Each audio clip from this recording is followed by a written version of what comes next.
తింటే కరుముతూ ఉంటే అసలు కన్నెత్తి చూసావా నన్ను మరి నీ ముందే తిరుగుతూ ఉంటే ఎప్పుడు పన్నెత్తి పిలిచావా నన్ను రోజు ఇలా ఈ గాలిలా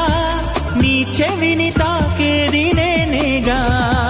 మామూలుగా మాట్లాడక ఈ గాలి గోలింటి చిత్రంగా